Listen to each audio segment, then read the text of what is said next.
Puji nama Tuhan, Shalom, selamat pagi bagi kita semua yang hadir pada pagi hari ini. Sangat bersyukur kalau kita boleh dipertemukan di pagi yang cerah ini. Semoga ada kemurahan Tuhan yang selalu baik dalam kehidupan kita. Kami juga tak lupa menyapa bagi seluruh teman-teman atau seluruh yang menyaksikan live streaming Saraba pada pagi hari ini. Kiranya Tuhan memberkati, kiranya Tuhan menguatkan melalui siaran live streaming pada pagi hari ini. Kita buka hati dan pikiran kita akan menyembah Tuhan, kita akan masuk dalam hadirat Tuhan. Kita akan satukan hati dan pikiran kita untuk dilawan melalui penyembahan kita pada pagi hari ini.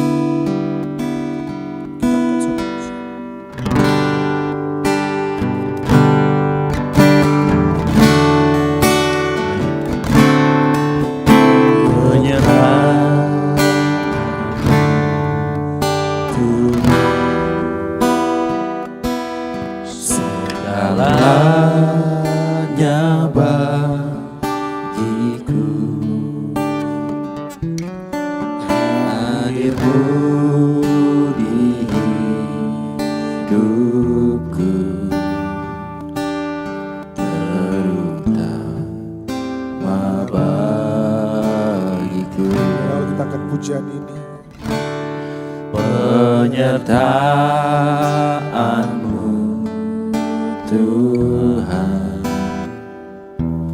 segalanya bagiku.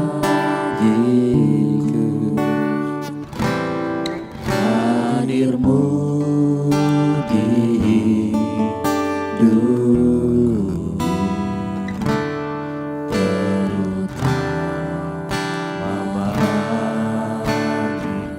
sama-sama kita serukan anugerah-Mu.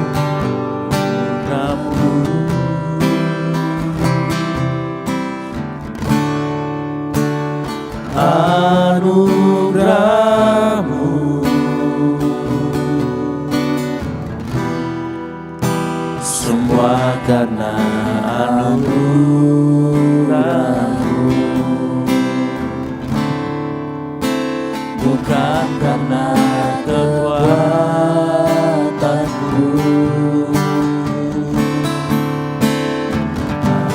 Anugerah-Mu,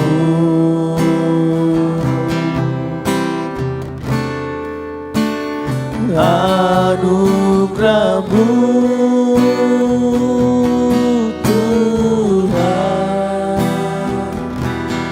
kasih dan sayang-Mu, sumber kekuatan bagiku.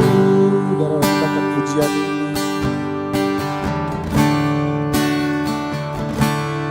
penyertaan-Mu Tuhan, segalanya bagiku. Hadir-Mu di hidupku,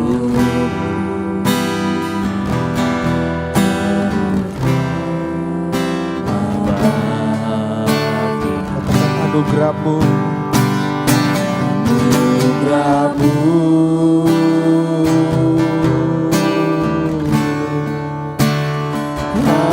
anugerah-Mu,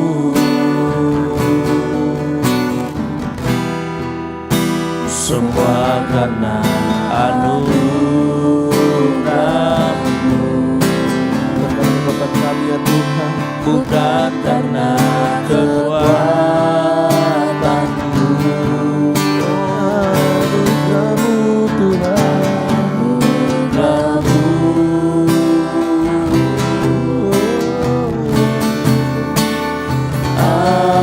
anugerah-Mu Tuhan, kasih dan sayang-Mu, sumber kekuatan bagiku. mari serukan anugerah-Mu Tuhan,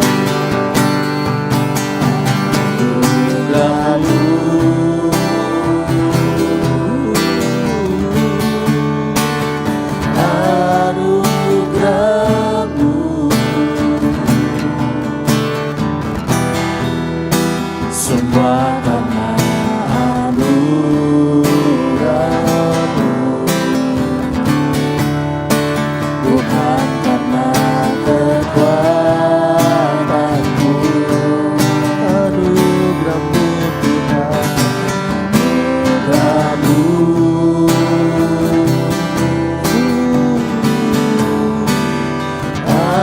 Anugerah-Mu Tuhan,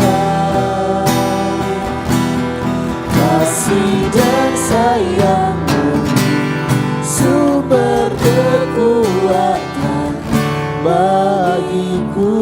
dengan penuh penyembahan kami kita katakan anugerah-Mu Tuhan. Anugerah-Mu,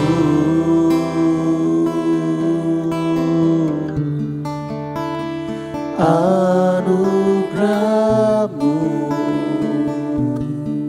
Semuanya hanya anugerah-Mu Tuhan. semua karena anugerah-Mu, Bukan karena kekuatan kami Tuhan, bukan karena kekuatanku. hanya anugerah-Mu. Anugerah-Mu,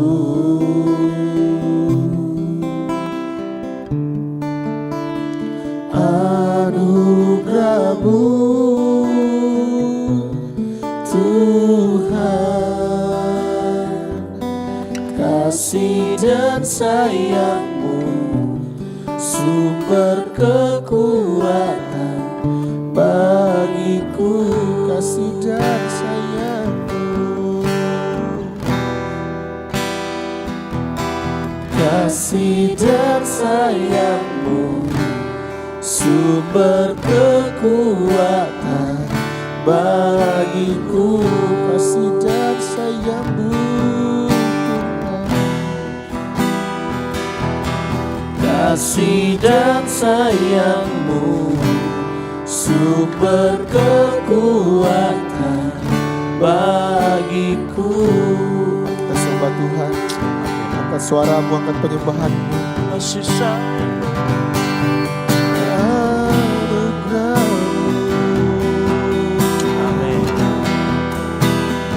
Hanya karena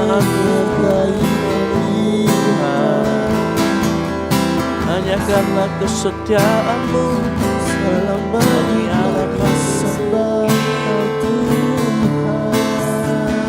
Amin.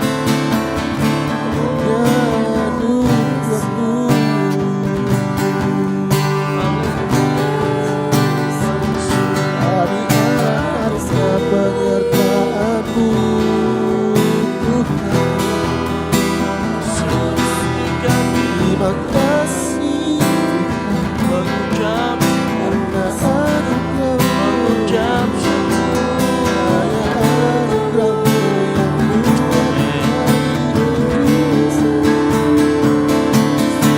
besar kasih setiamu.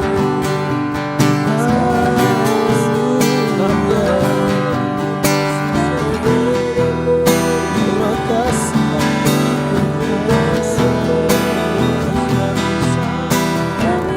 sayang karena anugerah-Mu. Terima kasih Kasih setiamu Yesus, Kau Rajaku. Amin. Tuhan kami yang hidup, Haleluya. oleh karena penyertaan-Mu. Segala pujian syukur bagimu.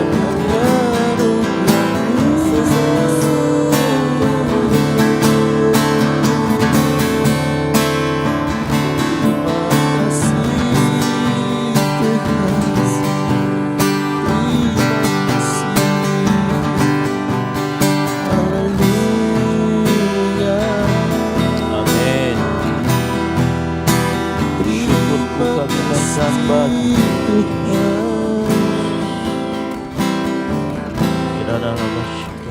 Terima kasih Tuhan. Amin.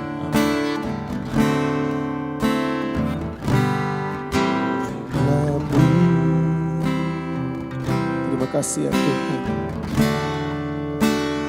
Anugerah-Mu, Katakan semua hanya anugerah-Mu Tuhan. semua karena anugerah-Mu, Bukan karena kekuatan kami ya Tuhan. bukan karena kekuatanku. Anugerah-Mu Tuhan. Anugerah-Mu,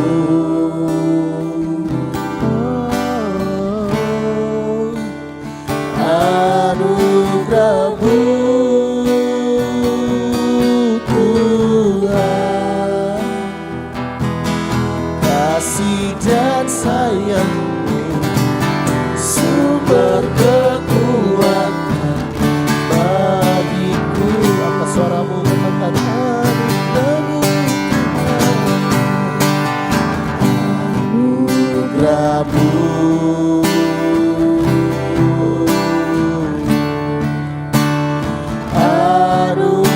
anugerah-Mu, semua karena anugerah-Mu, kasih ya Tuhan. bukan karena kekuatanku.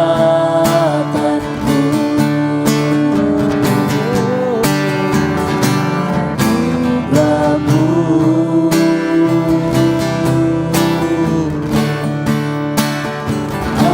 anugerah-Mu Tuhan,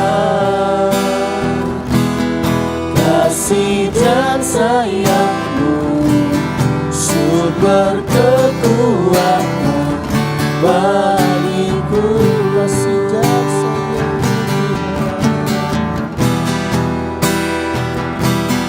Kasih dan sayang-Mu, sumber kekuatan bagiku. sekali katakan kasih dan sayang-Mu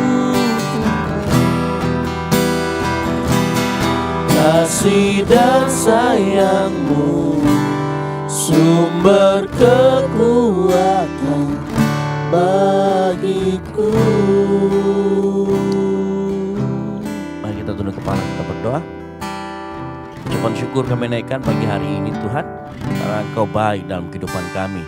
Meyakin dan percaya karena Engkau, kami ada di tempat ini, dan tiba saatnya kami mau belajar bersama-sama firman Tuhan. Roh Kudus tolong terangi hati kami sehingga apapun yang kami diskusikan, apapun yang kami bicarakan berkenan di hadapan-Mu dan dapat membangun iman kami dan semakin mengenal Engkau lebih dalam lagi. Dalam nama Tuhan Yesus Kristus yang siap belajar firman Tuhan, boleh sama-sama katakan amin. Oke, baik. Shalom. Oke, ya. Saya harap jadi nanti kita melihat beberapa kali leader ground ada kesulitan di dalam sharing. Betul apa betul ini? Biasanya gitu ya. Leader ground menunjuk orang sharing, tapi sebenarnya nggak tahu juga apa yang mau di-sharingkan. Padahal kita sudah kasih bahan. Makanya sekarang kita punya kesepakatan seminggu sebelum ground masing-masing di tempatnya masing-masing, semua yang bawa materi itu harus ikut saraba. Jadi kalau nggak ikut saraba nggak usah bawa materi. Ya nanti contoh nanti di SWOK ini tolong nanti diganti aja Wendy sama Andika ganti sama yang lain, gitu ya. Nah kan di SWOK kan ada siapa? GG atau siapa nih? Nggak ada nih orang di sini. SWOK yang siapa SWOK? Nggak ada. Nggak ada ya? Ya nanti di apa? Ayu saja ke sana Ayu. Nanti share self itu nanti ya yang datang kan ada Taci, ada GG itu ya. Ada Muti. Jadi nggak apa-apa. Unhas ada Michelle, Tamariska, oke. Rising ada Dimas William. Oke, Hebit. Ya. Flovby mana ya? Kaleo ada Holly. Flovby? Nggak ada. Hebit ya? Flovby? Bukan, nggak pernah di Flovby dia. Flovby itu golongan, dia Kaleo kan? Habit? Bukan ya? Lofby ya? PTB 1 ya? Oke. Habit sama siapa? Oke. Tapi di Fluffy ada Vero juga di situ ya? Enggak. Ya. Nanti yang kalau nggak ada di cover ya. Mending. Nah, oke. Baik, kita akan sama-sama belajar firman Tuhan. Jadi nanti kalau misalkan kita memimpin komsel, ini perhatikan semuanya ya. Kita memimpin komsel. Pertama, durasinya kita berbicara di depan itu cukup maksimal 10 menit. Sisanya adalah saya akan kasih pertanyaan di setiap materi-materi. Nanti ada materinya saya kasih. Saya akan kasih pertanyaan. Ya. Nah, sistemnya sama. Sebelum kita kumpul sama teman-teman kita kasih bahannya. Kemarin kan bahannya apa? Dari 1 Samuel 25, betul ya? Dari 1 Samuel 25. Nah, cuman kalau yang 1 Samuel 25 itu sebenarnya bahan untuk hari Minggu. Bahan untuk hari Minggu, tetapi di dalamnya ada bersinggungan dengan bagaimana kita bisa mengelola emosi dengan bijak. Jadi judulnya nanti untuk ini adalah mengelola emosi dengan bijak. Gitu ya. Nah, seperti yang minggu lalu disampaikan oleh Vero, jadi sebenarnya bahannya dari ground adalah bahan fusion ground yang kemarin. Tetapi ayatnya diambil dari ayat yang minggu depan ini gitu ya. Nanti kita akan terus elaborasikan. Makanya elaborasi maksudnya kalau memang masih bisa ketemu ya kita ketemukan. Karena Saraba juga itu masih ada kepentingan untuk kita belajar mengenai yang hari Minggu nanti gitu ya. Nah, sekali lagi saya bilang pada saat kita sharing, pada saat kita ini maksimal kita waktunya 10 menit saja. Tidak usah lama-lama. Gitu, karena yang kita mau tekankan adalah diskusi dan saling sharing. Sharing is caring kan begitu. Nah, oke, kita masuk ya materi. Ini sudah mengerti ya dari semuanya ya, mengerti ya. Jangan kelamaan ngomongnya. Ngomong yang penting-penting aja, nggak usah di ini nanti kan materi yang dikasih. Contoh kita akan bicara tentang mengelola emosi dengan bijak. Ya. Nah, yang perlu nih nanti kalian melihat saya aja caranya gimana, yang pasti nanti saya kasih juga materinya. Jadi mengelola emosi itu penting buat kita. Gitu ya. Karena Tuhan memang menciptakan kita itu pakai emosi. Tidak ada manusia di dunia ini yang diciptakan tidak ada emosinya karena itu bagian dari jiwa. Ingat manusia terdiri dari tubuh, jiwa dan roh. Dan di jiwa itulah ada yang namanya emosi. Nah, emosi itu tidak boleh tidak ada, harus ada. Tetapi kita harus mengendalikan. Nah, emosi yang tidak terkendali dia bisa melukai diri sendiri atau orang lain. Contoh kalau orang terlalu sedih dia bisa bunuh diri. Depresi namanya nanti. Orang yang terlalu senang, over excited, senang nanti dikira orang gila. Gitu ya. Nah, Nah, firman Tuhan itu belajar mengenai pentingnya kita mengendalikan emosi, pengendalian diri ya. Ingat, tidak ada emosi yang salah. Mau sedih boleh, mau senang boleh, datar aja boleh. Yang salah biasanya adalah cara mengekspresikannya, itu yang salah. Ya. Sekali lagi, tidak ada emosi yang salah. Yang salah adalah cara mengekspresikannya. Nah, berbicara tentang cara mengekspresikannya, ya, ada berbagai macam dan kita harus melihat beberapa hal. Ya. Nah, emosi itu tidak harus ditekan karena tadi harus ada. Emosi nggak boleh ditekan, tetapi harus disalurkan ke hal-hal yang positif, misalkan berolahraga, berdoa. Ini salah satu hal yang paling saya dorong kita. Kalau kita sedang emosi apapun itu, berdoa itu salah satu untuk kita mencari netralnya, gitu ya. Lalu kemudian menggambar, bermain musik itu semua untuk ini. Contoh misalkan kalau Sandi Badi kan kalau lagi emosi lagi ini ya gabut itu termasuk model emosi. Gitu ya, lagi patah hati gitu ya, lagi kangen itu juga emosi. Dia main gitar. Lalu terciptalah lagu apa? Hujan kan begitu. Apa sih? Iya, suara hujan kan begitu ya. Nah, saya baru tahu kalau hujan itu punya mulut. Gitu ya. Nah, itu ya, itu basic berpikir kita. Basic berpikir kita adalah kita semua punya emosi. Nah,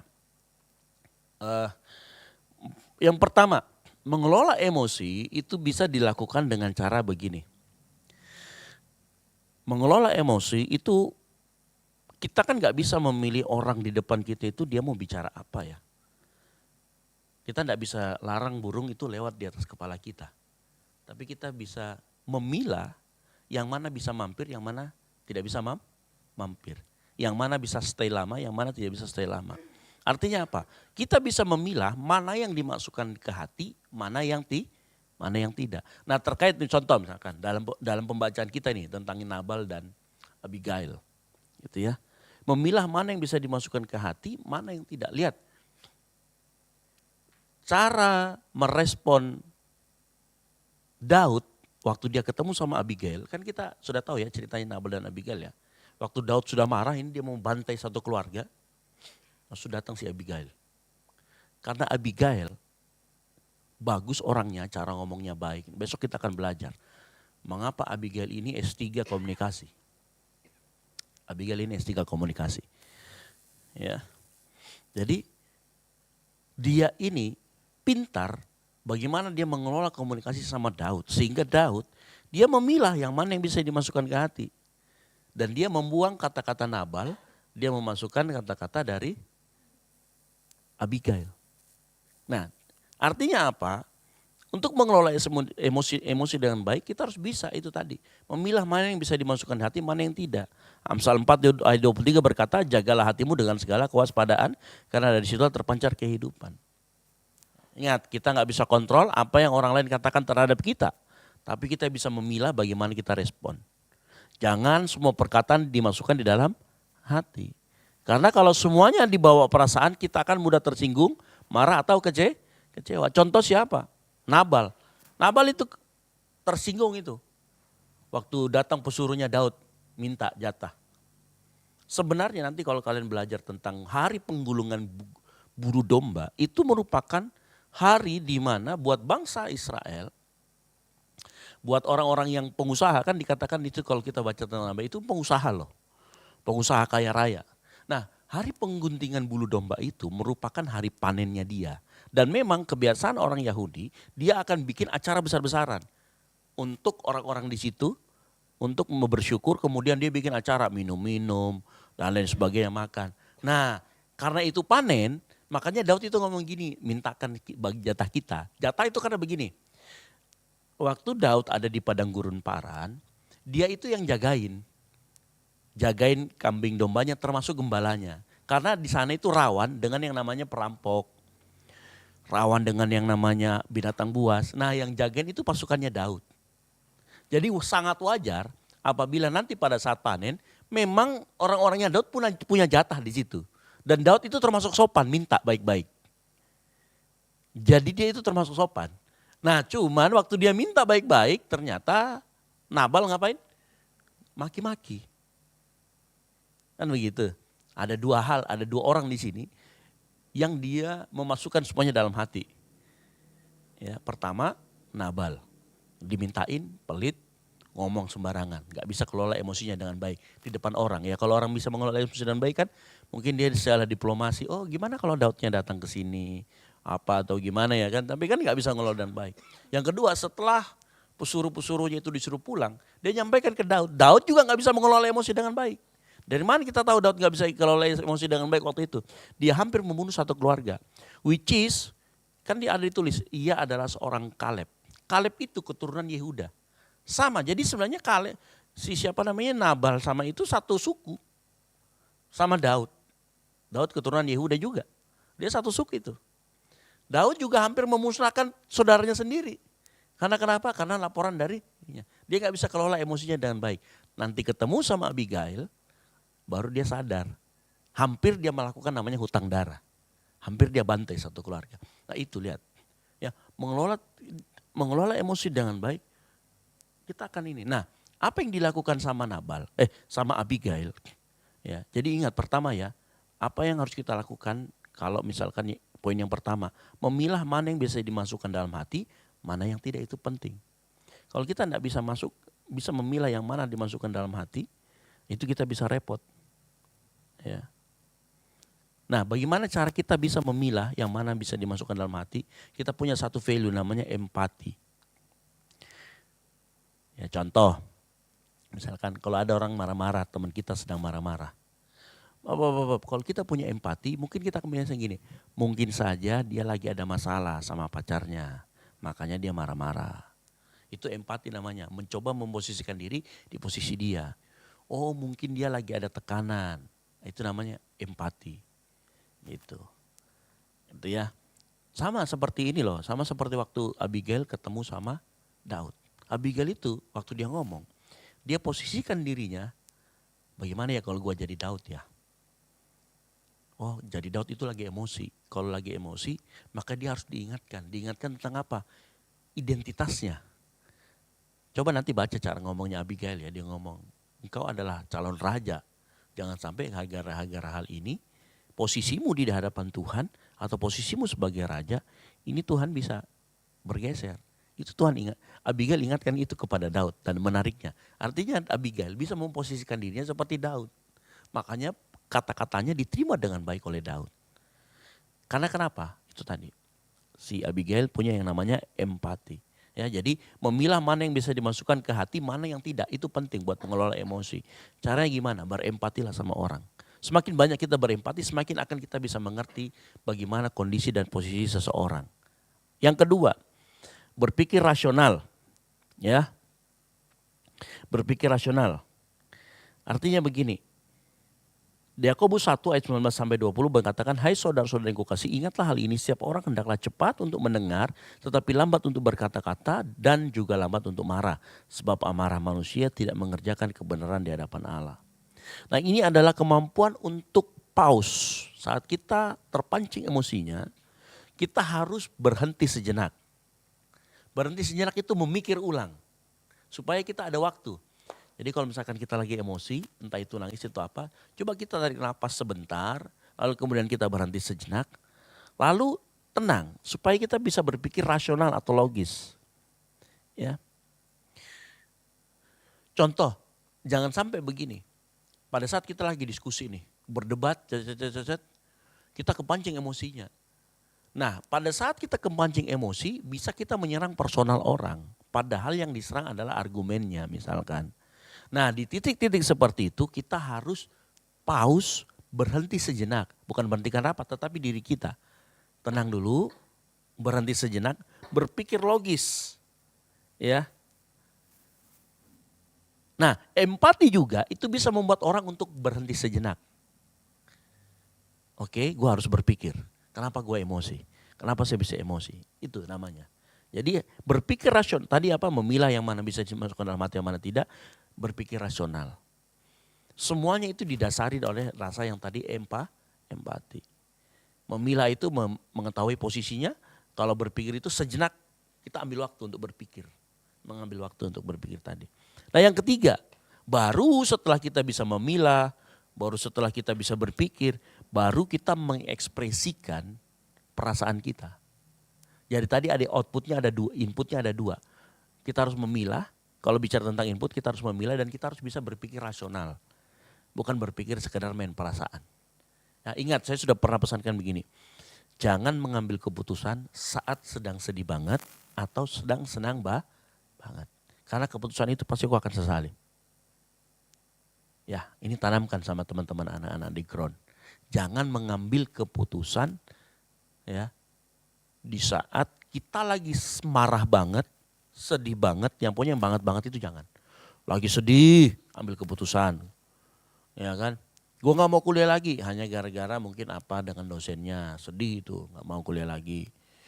Selalu, pada saat marah sekali, itu juga gak boleh ambil keputusan. Pokoknya dalam keadaan emosi yang sedang marah tinggi, senang tinggi, terus apa yang tinggi itu, tolong jangan ambil keputusan. Tenangkan dirimu, pause sejenak, berpikir.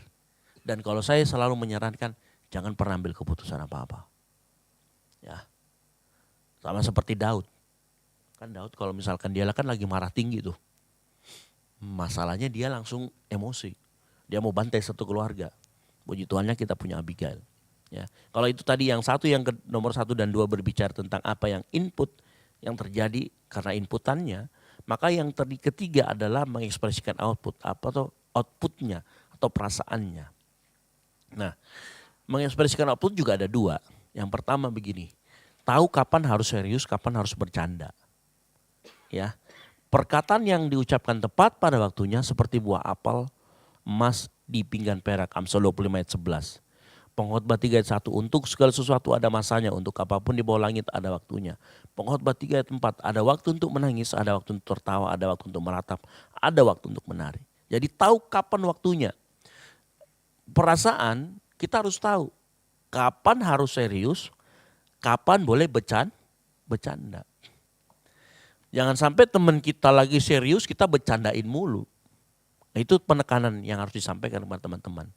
Karena nanti dia tersinggung. Nah, kita juga nggak empati sama orang kalau kayak begitu. Nanti dia serius kita bercandain mulu, kita serius kita bercandain mulu. Gitu ya.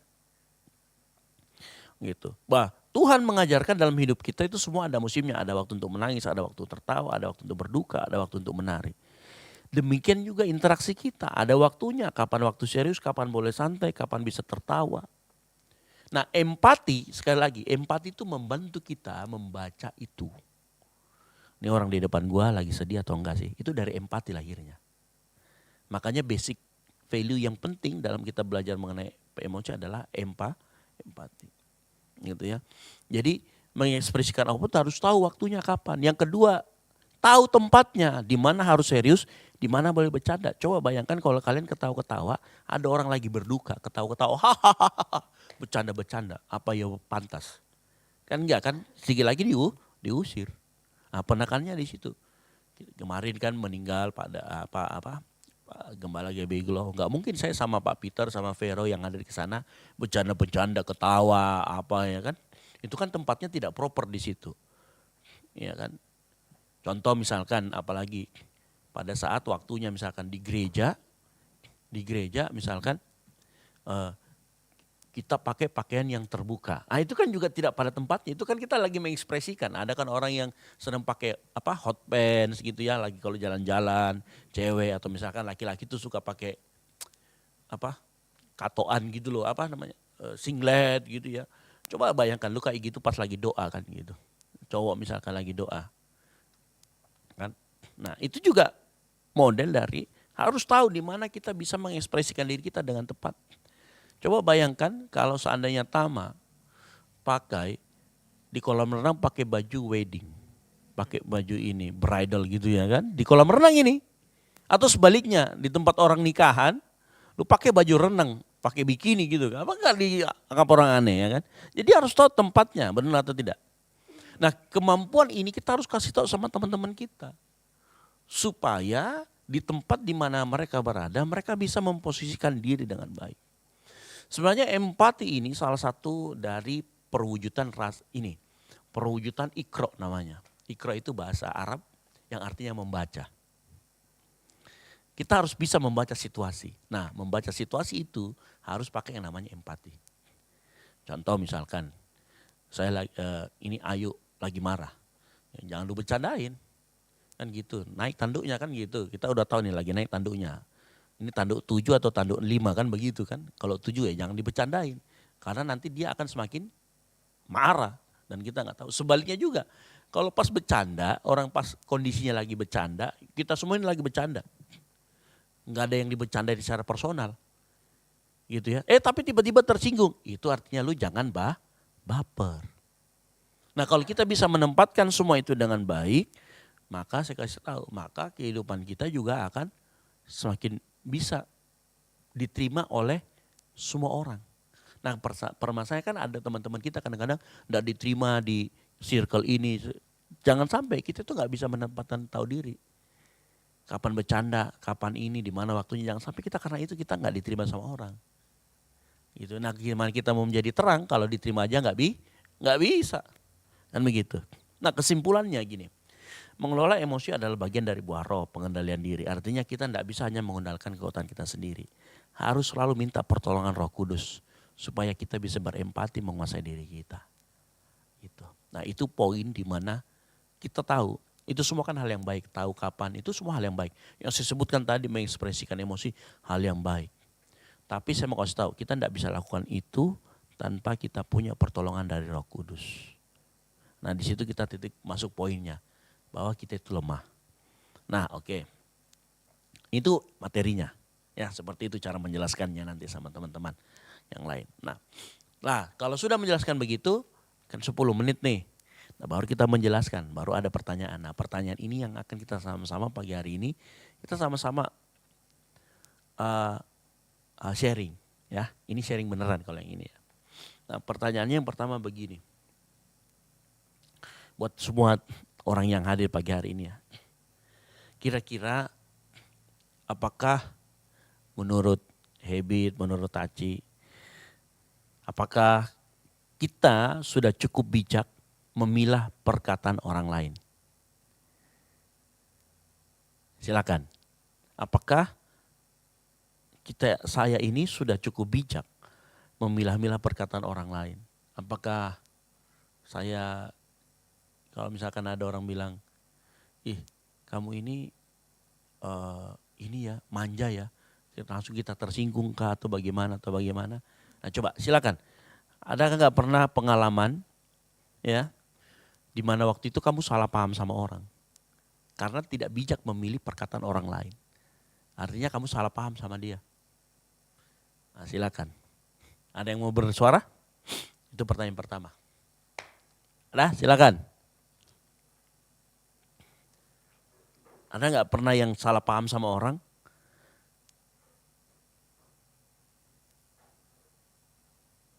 Waktu mendengar perkataan orang lain. Bisa berbagai macam, bisa juga di kampus. Nggak harus permasalahan tersinggung. Biasanya juga kan kadang di kelas kita itu ada orang ngajarin. Tiba-tiba kita nyeletuk, tapi nyeletuk kita nggak nyambung. Ah, siapa yang punya pengalaman seperti itu?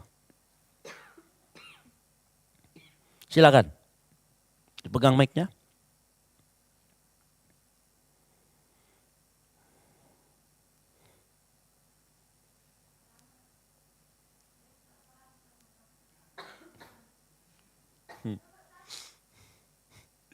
Tama, silakan Tama.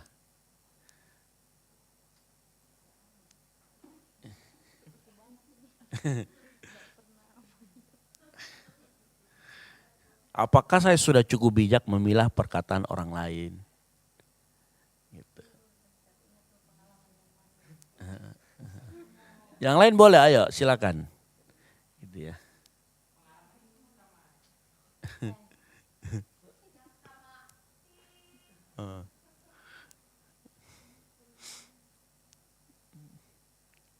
Taci, silakan Taci.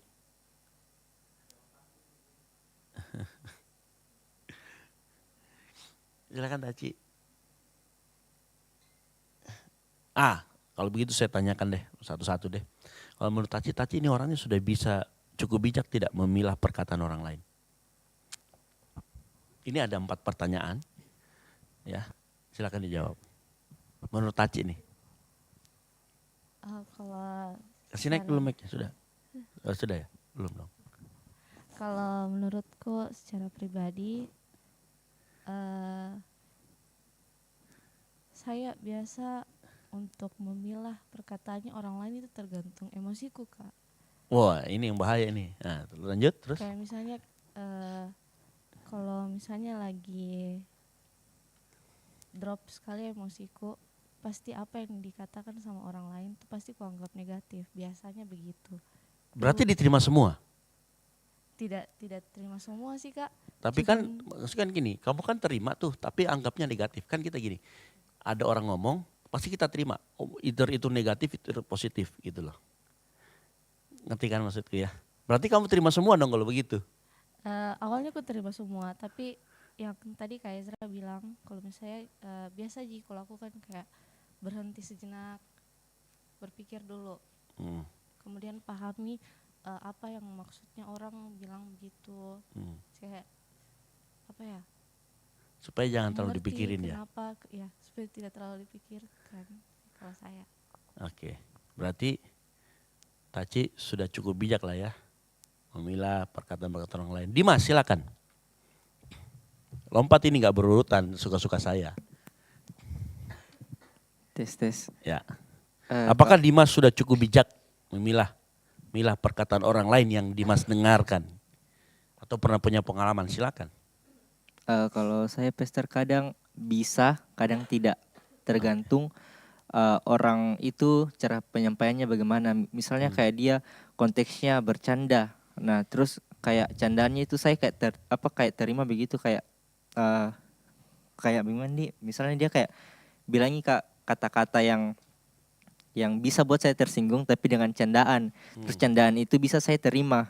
Nah, di situ saya kayak tidak emosi begitu, tapi Oh, karena kemasannya berarti ya. ya Kemasannya baik, bercanda. Oke, terus? misalnya kalau candaan itu saya terima kayak oh enggak apa-apa, saya tidak tersinggung atau tidak bawa perasaan. Beda halnya dengan orang yang kayak candaannya kayak ini candaannya garingnya kayak begitu kayak Bang Mandi sampai saya kayak tersinggung dengan kata-katanya begitu. Berarti Yang menurut dia bercanda tapi menurut saya kayak tersinggung dengan kata-katanya. berarti kadang bisa, kadang enggak ya gitu Iya. ya. Nah, pertanyaannya begini, ini pengembangan ya. Pengembangan. Berarti kalau begitu perasaan kita ini masih based on siapa lawan kita dong dan bagaimana cara orang mengemasnya gitu ya. Iya. Nah, kalau seperti itu berarti kita juga butuh yang itu tadi. Mengemas cara bercanda kita, cara ngomong kita dengan baik supaya orang lain, kita punya tujuan dan maksud itu saat kita berbicara, saat kita bercanda, orang bisa nangkep dengan benar. Betul nggak? Kalau kamu kan merasakan itu. Kalau kita jadi orang itu berarti kita harus berpikir gimana sih kita menyampaikan sesuatu yang sebenarnya bagus tapi dikemas dengan cara yang baik. Itu penting buat kita. Jadi bukan cuma sekedar kita nyorocos ngomong. Ini terutama bagi orang-orang yang ngomongnya nggak, yang mulutnya itu nggak ada rem ya. Kadang-kadang kan gitu ya. Ada orang yang mulutnya nggak ada rem. Yang kalau ngomong itu pokoknya ngomong aja gitu kan, nyeletuknya pedes aja. Ada yang begitu? Banyak ya. Teman-teman circle-circle kita kan begitu. Nah, tetapi ingat, berarti kalau kita kan begitu ya. Nah, itu empati. Ya, benar ya. Terus kira-kira Dimas berarti bisa lah ya memilah yang mana. Iya, bisa. Nah, pertanyaan juga kemudian begini, kalau kita menerima masukan dan kritikan orang, apakah kita bisa melakukan atau merubah itu? Itu pertanyaan berikutnya. Jadi jangan sampai kita hanya terima tapi nggak pernah memikirkan atau betul-betul oh ya gue berubah. Nah itu yang kemudian kita harus ini kan. Gitu. Michelle silakan. Apakah Michelle sudah cukup bijak memilah perkataan orang lain?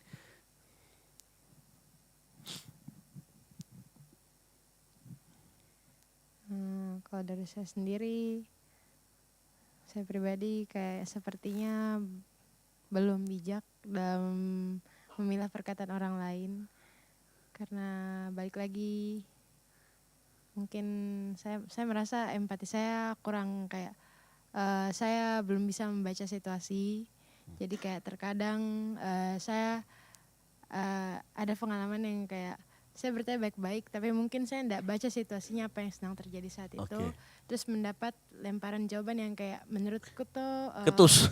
ya ketus begitu. Jutek. Di situ langsung yang kayak ya karena tidak dipilah toh masuk mediatik kayak terpikirkan itu sama bro. Jadi kayak kalau dari saya ya belum bisa memilah setiap perkataan dengan baik gitu. Oke. Gak apa-apa, kita sama-sama belajar ya. Kalau misalkan Michelle terima perkataan yang ketus gitu dari orang lain, bagaimana responnya? Marah juga?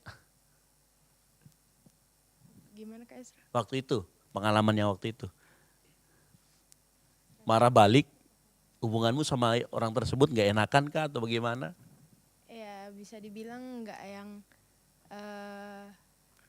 Atau lu dalam hati bilang cukup tahu aja lah ya, kan gitu kan. ya begitulah kayak intinya ndak yang dekat gitu, ndak yang dekat pokoknya begitu. Oke. Tama, silakan Tama.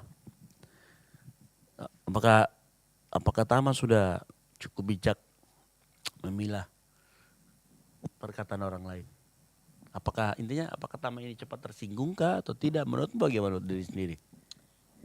Kalau dari saya itu Kak, Misalkan kayak saya nih ketemu sama Tama, dia omong kosong. Aduh, tersinggung. Tersinggung.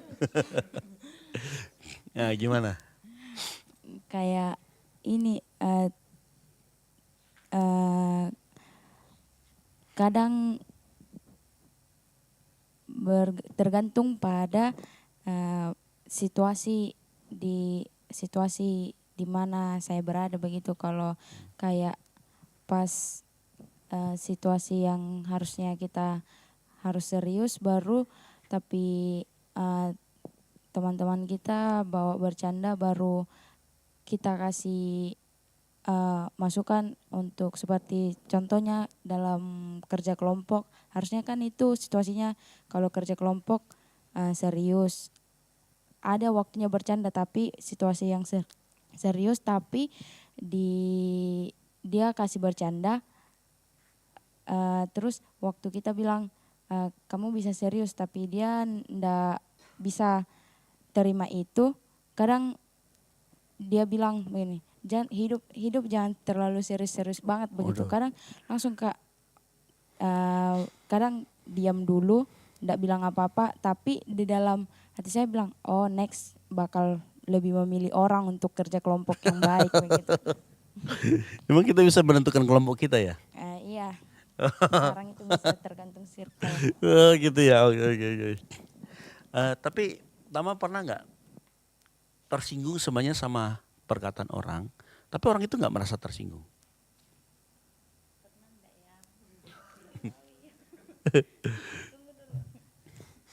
Muti silakan.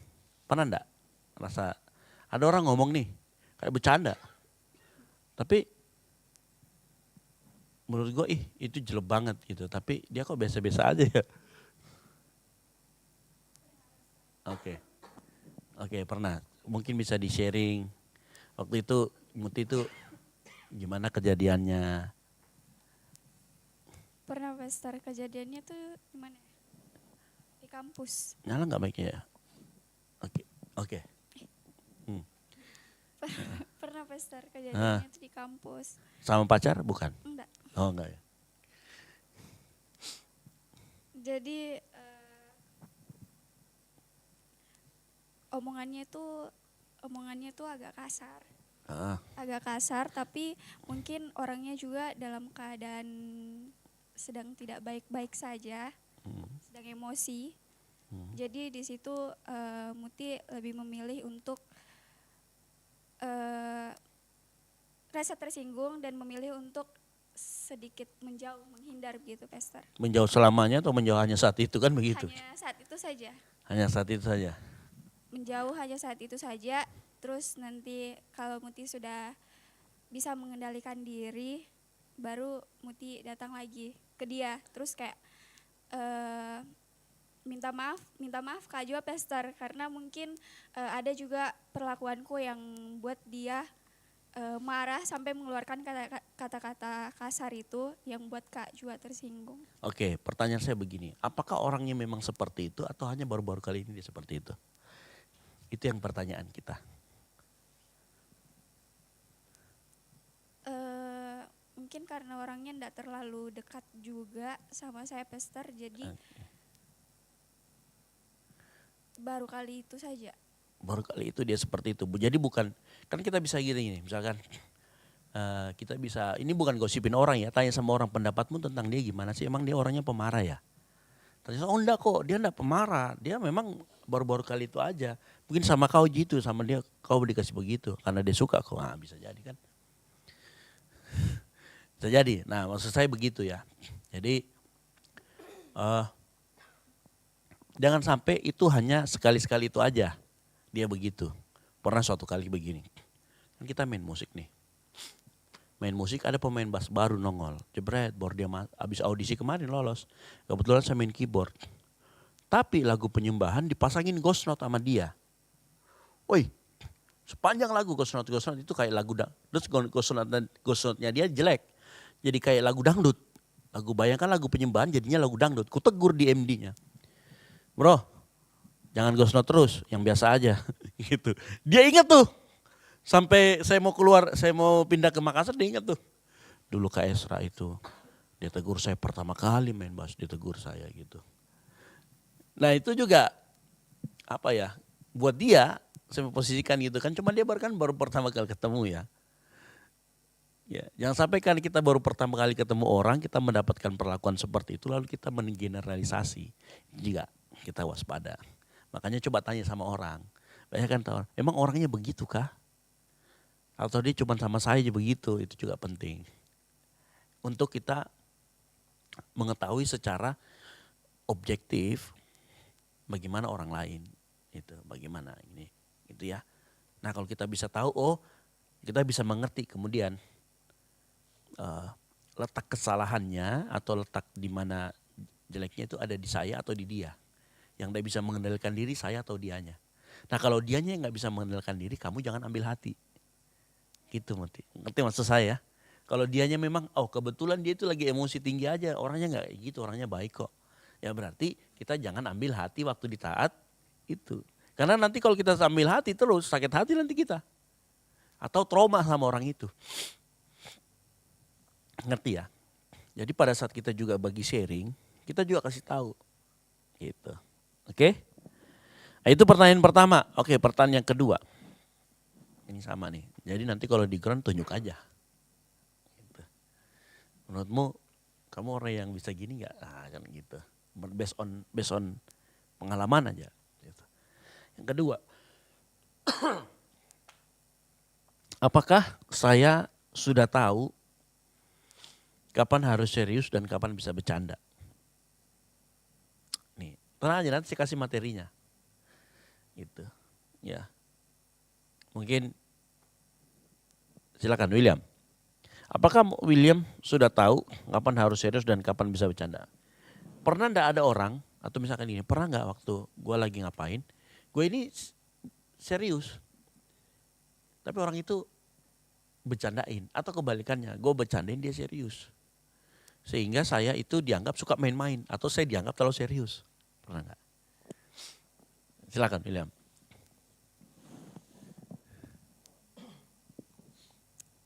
Cek. Bisa bilang tadi apa? Begini. Gini. Apakah saya sudah tahu kapan serius dan kapan bercanda? Jadi kadang-kadang orang lain serius, William bercanda. Atau kebalikannya. Williamnya serius, orang bercanda. Kalau misalkan ada di posisi, pernah gak melakukan itu? Baik ada di posisi yang tadi, kondisi di mana saya serius, lu bercanda. Atau gue serius, lu yang bercanda, gue serius. Pernah gak ada di dua posisi itu? Oke, terima kasih.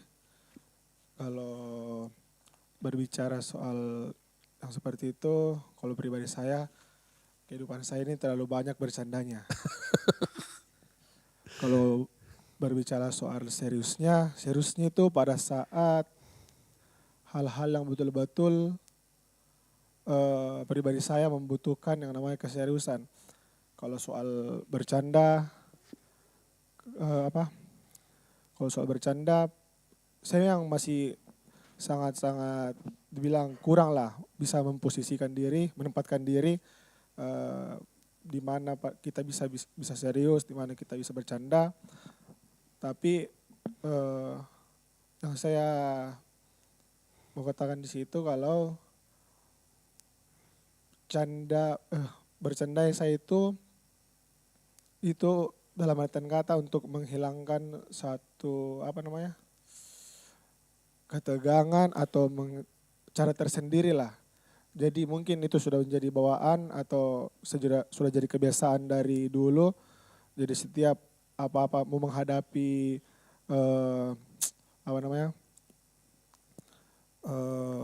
tanggung jawab atau apapun itu pasti saya selalu mengawali itu bercanda. Mungkin ada orang serius pada saat mau melakukan hal atau mau melakukan suatu pekerjaan atau apapun itu dengan saya, pasti kalau saya merasa suasananya kayak merasa kayak kenapa kayak terlalu tensi tinggi atau terlalu tegang atau terlalu senyap, ini pasti pribadi saya sih itu pasti saya selalu kasih warna dengan candaan. Tapi ada juga orang yang mungkin tidak bisa menerima candaan karena memang posisinya itu kita lagi serius, tapi kembali lagi kalau soal dari pribadi saya belum bisa menempatkan diri itu bilang ini posisi bercanda atau maupun serius. Kalau soal bercanda, terus kalau soal pada saat serius, saya serius pada saat momen-momen yang betul-betul orang yang memberikan saya tanggung jawab, orang yang berikan saya kepercayaan, bukan jauh-jauh hari harus saya serius pada saat mungkin saya menjalankan atau saya diberikan tanggung jawab itu, mungkin pada saat hari hanya itu baru saya betul-betul bisa keluarkan keseriusan saya karena saya habiskan masa-masa serius saya itu mungkin melalui candaan, karena memang lewat candaan, lewat bercanda saya itu ke pribadi saya, walaupun orang mungkin agak tersinggung atau bagaimana lewat candaan saya, tapi melalui candaan saya itu yang bisa mengurangi mungkin kalau saya WL atau bagaimana atau di luar sana di teman-teman lagi kumpul atau segala macam, untuk menghilangkan ketegangan atau menghilangkan nervous lah istilahnya kalau itu dari pribadi saya. Ya mungkin cuma itu. Oke. Menurut William nih, kalau pernah enggak merasakan bahwa kau lagi serius ada orang bercanda? Pernah? Kalau ini kan tadi Williamnya yang sering bercanda, orang lain yang serius. Kalau kebalikannya pernah enggak? Pernah. Pernah. What you feel about apa yang kau rasakan kalau seperti itu? Kalau sampai sekarang pada saat mungkin ya kalau dalam satu circle atau dalam satu organisasi kalau kita lagi serius atau terus ada yang bercandain nih, gimana perasaan kita nih? Itu kalau dari pribadi saya selalu sampai sekarang bukan dibilang istilahnya masa bodoh, tapi saya bilang itu pribadinya media, mau serius atau tidak, mau bercanda atau tidak, intinya kan dia yang dapat yang betul-betul dia yang dia serius atau mau bercandai. Jadi tanggapan saya kalau yang seperti itu, kalau memang dia mau bercanda, bukan saya bilang masa bodoh, tapi dalam hati saya atau dalam pikiran saya mengatakan itu kembali ke pribadi dia, karena dia yang menjalankan atau dia yang betul-betul ada di fase yang betul-betul yang jadi tanggung jawabnya sendiri. Jadi ya nggak apa-apa, biarin aja gitu berarti intinya. Iya, karena kan kalau memang dia dikasihkan kepercayaan mau bercanda atau serius, karena berarti itu kembali ke pribadinya. Itu orang yang kalau memang dalam satu organisasi atau dalam satu perkumpulan, kalau orang lagi serius atau dia bercanda, cara menanggapinya kalau mungkin dari saya ya kembali ke dia sendiri, karena dia yang menjalani, dia yang ada di situ, dan dia yang juga mungkin menghasilkan apa yang baik buruknya. Oke, berarti kalau William sendiri nggak masalah, nggak pernah merasa tersinggung kalau orang William lagi serius, orang bercanda nggak masalah. Iya, kalau sampai sekarang ya begitu. Masih begitu berarti ya? Iya. Oke, nggak apa-apa, nggak ada masalah. Kan artinya cuman begini, bedakan kita kan tadi kita belajar mengenai kapan serius, kapan boleh bercanda. Ya. Hati-hati dengan sikap yang seperti itu. Karena sikap seperti itu kita less empathy. Kita masa bodoh sama orang, kan less empathy itu gitu. Gua masa bodoh deh sama lu mau ngapa-ngapain ini. Nah, hati-hati dengan sikap itu. Kita harus menambahkan dalam diri kita empati gitu loh. Supaya kita bisa mengerti, oh ternyata kalau dibercandain orang itu gak enak pada saat kita serius. Sebaliknya juga saat kita lagi bercanda terus orang serius juga nggak enak posisi itu. Nah kita harus bisa di ada tempat itu. Sepanjang kita masih berkata kita masa bodoh, empati itu nggak akan bisa kita mengerti. Gitu. Dan sepanjang hidup kita akan terus melakukan apa yang menurut kita baik. Apa yang menurut kita enak. Kayak gitu. Nah itu kita harus betul-betul bisa tahu kita itu ada di mana. Gitu. Ya. Itu. Kalau William tadi kan untuk meredakan ketegangan, boleh. Saya saja sering bercanda kok. Ya kan di atas mimbar kadang bercanda. Gitu. But tidak boleh terus-terusan. Kan begitu kan, yang masalah kan mau dimanapun bercanda terus. Mau waktu kapan pun bercanda terus, ini masalah. Karena kalau kita bercanda pada saat orang lagi serius, somehow, percaya atau tidak, atau kita terlalu baper, terlalu bercanda, itu kita sebenarnya sedang tidak empati sama orang lain. Serius. Bayangkan seandainya orang lain lagi serius kita bercandain. Dia pasti akan capek loh. Nanganin kita. Gitu. Kita ngomong apa nih, misalkan di rapat, kita ngomong apa nih, dicelutukin lagi, bercanda. Kita lagi ngomong apa, dicelutukin lagi, bercanda. Coba begitu terus sepanjang rapat. Pulang itu pasti berantem. Selesai itu kalau dia masih bisa tahan diri pasti bagus. Kalau nggak bisa tahan diri pasti ditegur. Pernah nggak gitu? Kalau rapat-rapat himpunan atau apa kan? Ketuanya lagi ngomong nih, ada satu orang di situ bilang, nyeletuk lagi, ngomong apa lagi, nyeletuk lagi ngomong apa itu. Lama-lama pasti gue bilang, saya serius ini, jangan bercanda-bercanda. Nah gitu. Jadi kadang kita harus mengerti juga sini, momennya sedang apa. Lawan bicara kita siapa? Bisa nggak dia terima bercandaan kita? Itu pertanyaan-pertanyaan kita untuk menggali empati kita. Ngerti maksud saya? Semua kita harus kasih tahu sama teman anggota-anggota kita, itu cara kita menggali empati kita gimana sih? Itu tadi tanya, gue kalau di posisi dia, gue seneng gak dibercandain? Tipe orangnya ini seperti apa nih? Seneng gak dibercandain? Itu dulu. Seneng gak? Atau misalkan dia serius kita bercanda, ini kan juga bisa. Nah ini kesalahpahaman. Gitu. Nah kita hidup itu karena kita bersinggungan dengan orang lain, kita gak bisa masa bodoh. Masa bodoh, gue ini orangnya begini. Lu mau kayak gitu ya terserah lu, itu gak bisa. Itu sangat-sangat saya tidak sarankan. Karena begitu kita masuk di dunia pekerjaan, dunia apapun, di dunia yang berbeda dengan orang yang gak mengerti kita, dan kita melakukan seperti itu akan terjadi salah paham. Entah kita menyalahpahami orang lain atau kita disalahpahami. Ya, jadi saya empati itu supaya orang gak terlalu cuek dengan orang lain. Tetapi juga gak terlalu baper dengan orang lain. Dia itu penyeimbang. Ya, penyeimbang di antara perasaan itu. Kita terlalu gak peduli sama orang lain juga salah loh. Kalau kita gak peduli dengan orang lain, jangan sampai ternyata kita hanya peduli dengan diri kita sendiri. Ngerti maksud saya? Dan kebanyakan seperti itu loh. Kita itu gak peduli sama orang lain karena kita terlalu peduli sama diri kita sendiri. You know apa itu? Kalau bahasa psikologinya? Narsistik. NPD. Kita semua punya NPD. As you know ya. Kita semua ini punya NPD. Hanya yang membedakan itu nanti kemudian level-levelnya. Ada yang cuma level 0, 1. Gitu. Ada yang sudah 10. Nah jangan sampai ternyata kita itu gak punya empati. Kita itu gak peduli sama orang lain bukan karena ini. Tapi karena kita kita selalu based on diri kita gitu loh. Diri kita yang harus jadi pusat perhatian gitu. Nah, itu yang harus kita waspadai. Gitu ya. Gitu. Jadi ingatkan sama teman-teman bahwa yang dibawa bahwa jangan sampai ketidakpedulian kita itu ternyata bentuk dari kita terlalu egosentris. Gitu loh. Ya.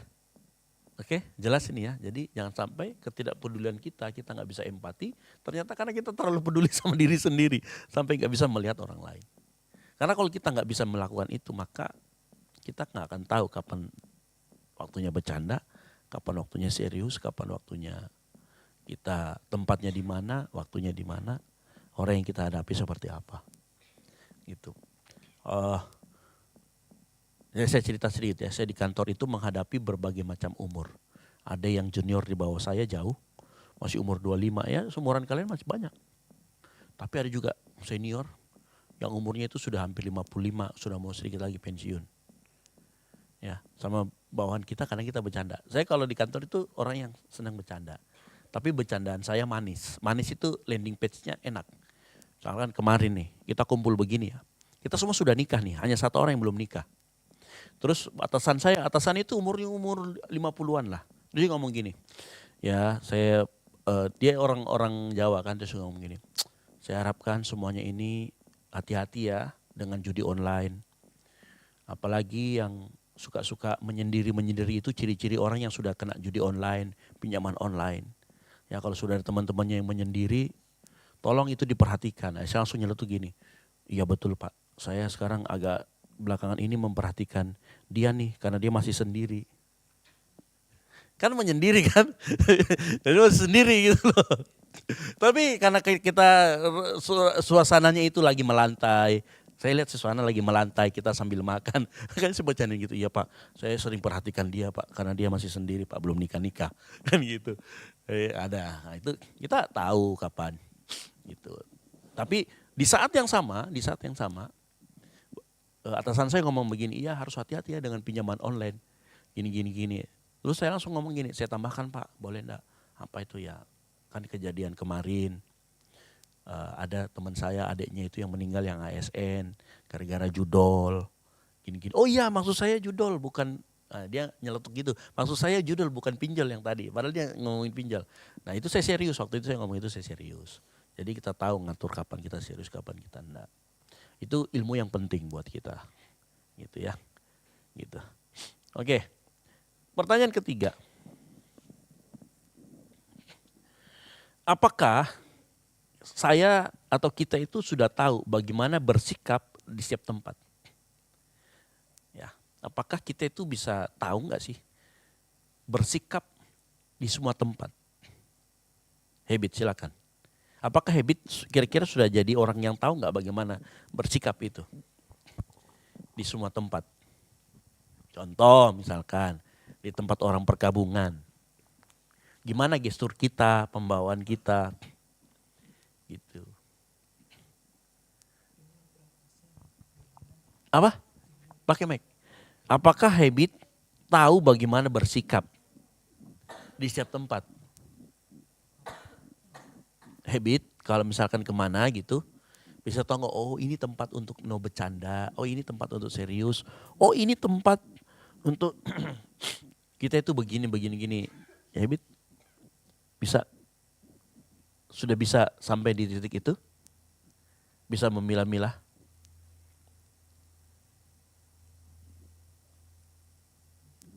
Hah? Contoh, pernah nggak habit pergi ke acara nikahan pakai celana pendek? Hah? Pernah nggak?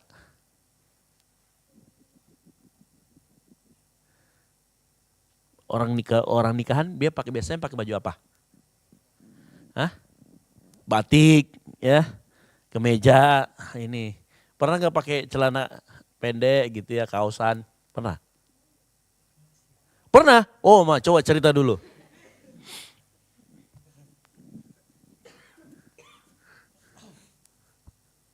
Pernah?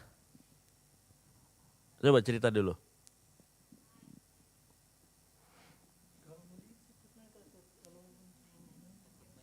Pakai mic. Artinya begini, kita itu sudah tahu nggak bagaimana harus sikap kita di tempat-tempat tertentu. Contoh misalkan kita lagi di gereja, sikap kita seperti apa sih? Contoh sikap kita di kafe seperti apa sih? Contoh sikap kita misalkan ada di ruang rapat seperti apa sih? Ada nggak perbedaan-perbedaan yang kita ini? Habit. Contoh misalkan, habit misalkan senang bercanda nih, terus lagi jaga toko, ada orang, Pak, ada paratusinnya nggak? Tiba-tiba habit bilang, paratusin atau diputusin? Nah,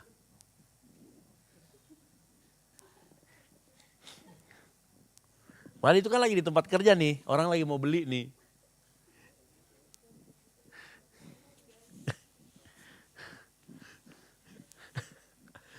Pernah nggak?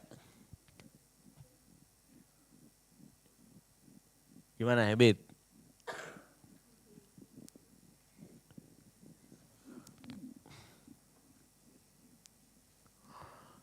Kan kita punya etika loh, masing-masing di setiap tempat itu kita punya etika loh. Kita kalau misalkan nih, coba ada yang pernah nggak ke imigrasi? Holly pernah ke imigrasi kan? Boleh nggak pakai celana pendek? Nggak boleh. Celana pakai sandal jepit? Nggak boleh juga. Ya kan? Itu ada. Oh, Holly deh kalau gitu deh. Apakah Holly sudah tahu bagaimana bersikap di beberapa tempat itu? Pikir dulu, habit. Gitu. Sejauh ini sih sudah sih Kak. Oh, naik mic-nya. Nah, oh sudah ya. Oke. Sejauh ini? Sejauh ini sudah. Pernah nggak salah? Pernah sih. Ya, coba ceritakan. Paling di lingkup kayak keluarga dekat saja. Kayak misalnya waktu itu lagi kumpul-kumpul keluarga pas di sini setelah kakak wisuda. Oke. Itu kan kayak mama ini lagi kayak kasih nasihat ke kakak. Terus saya inisiatif kayak ngejokes tapi dark jokes gitu. Saya langsung kayak mungkin tersinggung kak abang gimana, langsung dia bad mood. Terus dia marah kayak enggak mau lagi bicara, kayak bombe dia. Oke. Penempatannya kurang baik. Penempatannya kurang bagus ya. Mungkin itu lebih kepada pribadi sih ya. Ya mungkin. Waktu itu lebih kepada bukan pada tempatnya ya. Kalau tempatnya pernah nggak misalkan gini. Gak usah begitu deh, coba deh. Kita disuruh pakai kostum apa, kita pakainya kostum apa. Pernah nggak merasa? Nggak pernah salah kostum ya? Nggak pernah. Salah warna? Tama?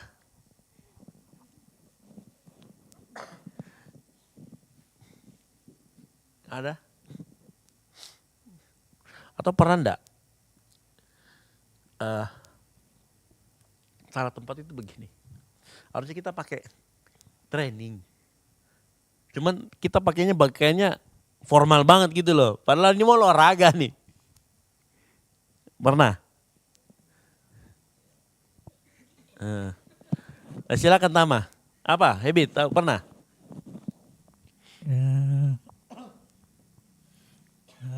Kak, ini kan kita bisa duduk bahas tuh. Jujur saja lah. Kalau soal penglihatan ya jelas mungkin saya kayak macam secara dalam saya kayak contohnya nih Kak. Saya kan punya saudara tuh keluarga tuh Kak. Kalau di rumah memang sering pakai celana pendek sih. Sering kayak macam sur-sur begitulah Kak. Jadi dalam satu pikiran itu timbul lah. Kadang-kadang ada saja itu timbul. Timbul apa?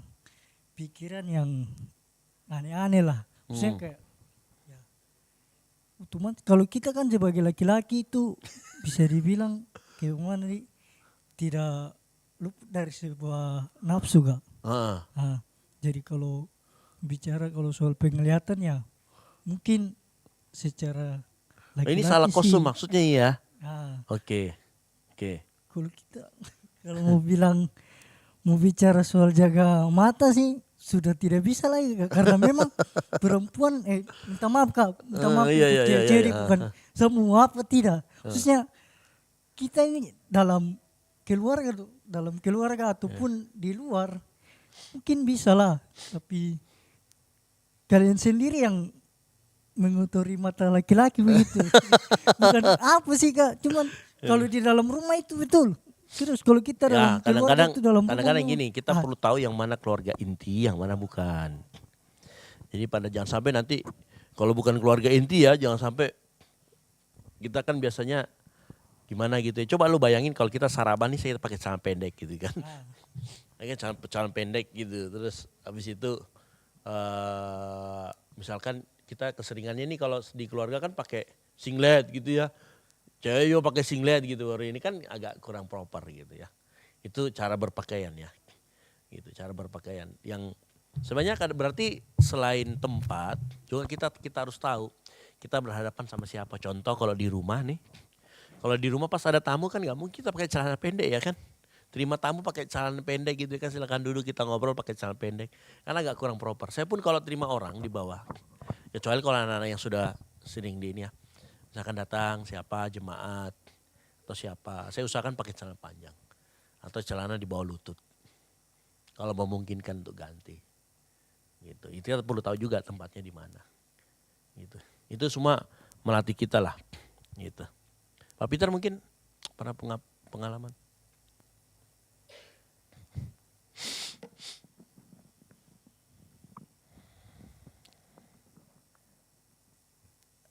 Saya juga punya pengalaman di tentang etika ini. Satu kali saya diajak sama seseorang, jadi selesai datang berkhutbah, besok kita pergi buat SIM. Saya berpikir ini yang kita mau temui ini ya tempat pembuat SIM. Ternyata yang kita ketemu ini Kapolrestabes Kota Makassar. Dan waktu itu saya datang pakai celana pendek. Wah, saya ditahan, tidak boleh masuk. Dan saya juga ditegur sama orang yang membawa saya. Kenapa kamu pakai celana pendek ya? Saya cuma minta maaf karena sudah terbiasa. Jadi waktu itu saya masih 26 atau 27 tahun. Ayo buat SIM. Temani saya. Ya, saya pikir yang ditemui ini ya di tempat pembuat SIM itu berarti kan di belakang, enggak ke kantor depan. Ternyata ke kantor depan. Kantor depan kan ada penjaganya khusus di depan. Mau kemana? Kenapa pakai celana pendek?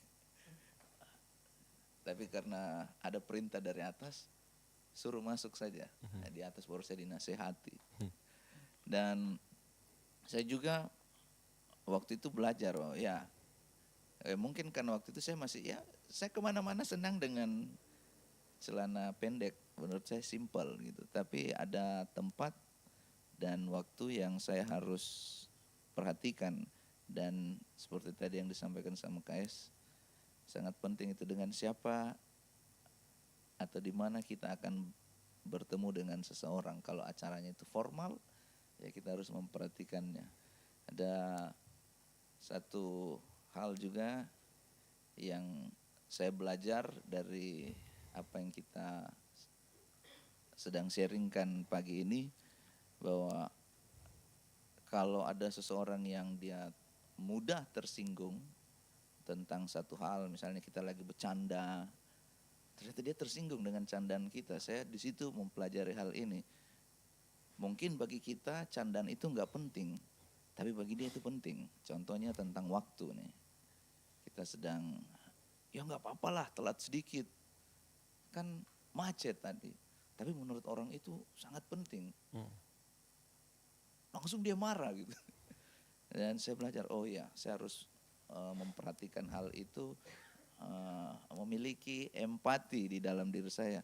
Gimana kalau saya ada di posisinya dia? Padahal dia ini sudah bela-belain ninggalin sesuatu untuk datang latihan, persiapan dan lain-lain. Dan saya nggak menghargai begitu, bukan nggak menghargai ya. Kan ini macet begini. Tapi waktu itu responnya mengakibat saya sendiri kaget. Wih, kok sampai marah seperti ini? Ternyata memang orangnya betul-betul sangat rigid masalah waktu ya. Iya, dia dengan keras masalah waktu. Dengan masalah waktu itu. Jadi kita pun ya mesti belajar juga, mungkin waktu kita bercanda atau dalam hal kita menyampaikan sesuatu terus orang itu betul-betul dia keras, saklek dengan hal itu, dia mungkin dia memprioritaskan atau menempatkan hal itu jadi sesuatu yang sangat penting di dalam dirinya. Itu ya dari saya. Oke. Baik. Sip. Ya, jadi di setiap tempat itu punya etikanya, di setiap tempat itu punya caranya. Ingat, kita kan tadi belajar ya. Ada orang lain yang harus kita mengerti, ada tempat yang harus kita lihat, ada waktu, ada event yang harus kita lihat. Tempatnya harus kita lihat, orangnya harus kita lihat. Event itu misalkan ini lagi kegiatan apa sih? lagi santai atau lagi apa, ya kan, eventnya, tempat, terus orangnya, itu semua harus kita perhatikan. Supaya tadi empati itu kita bisa jalan. Nah, kita bisa menempatkan diri dengan baik. Supaya begini, intinya begini, saya mau kita, dan Tuhan pasti mau kita semua itu begini. Kita semua itu pertama, bagaimana kita bisa menjadi generasi terang, kita menerangi suatu tempat, kalau kita tidak diterima dengan baik. Dan bagaimana kita bisa diterima dengan baik kalau kita tidak mengerti apa yang menjadi rule-nya di situ. Atau dengan siapa kita berhadapan, atau dengan event apa yang kita hadapi. Contoh tadi kan Pak Peter sudah kasih jelas contoh ya. Kamu ke kantor polisi ya kan, pakai celana pendek. Kan gitu. Coba ya ke Kodim di situ kalau nggak disuruh pusap. Iya, artinya kan dengan siapa kita itu kita menjadi pertimbangan kita. Nah, segala sesuatu yang kita pertimbangkan, tempat, orang lain, waktu, event, semakin kita mempertimbangkan itu, semakin secara tidak langsung kita sedang berempati dengan apa yang ada di sekitar kita. Dan kalau kita mulai melakukan itu, ya kita akan diterima dengan baik. Nah, kalau kita sudah diterima, orang nggak nolak, maka disitulah kesempatan kita bisa pertama menjadi terang. Yang kedua, paling penting mengabarkan berita keselamatan, mengabarkan Injil. Itu penting buat kita. Makanya saya bilang di sini, kita harus punya ilmu itu. Kapan kita serius, kapan kita bercanda, tempatnya seperti apa, dan orang seperti apa. Kita harus bisa seperti itu. Supaya kita well accepted, diterima dengan baik. Gitu. Nah, ini penting buat kita semua. Gitu ya. Yang pertanyaan terakhir. Saya mau tanya kepada kita semua, apakah saya ini termasuk orang yang kalau dalam sesuatu itu responsif, gegabah merespon sesuatu. Gegabah itu cepat-cepat, tapi nanti aduh salah tadi. Nah, nggak sabaran kah, terlalu cepat ngambil keputusan kah? Apakah saya orang yang termasuk orang yang gegabah dalam mengambil suatu pilihan? Kalau memang pernah ada, mungkin bisa diceritakan apa itu atau apa itu. Silakan, Tita.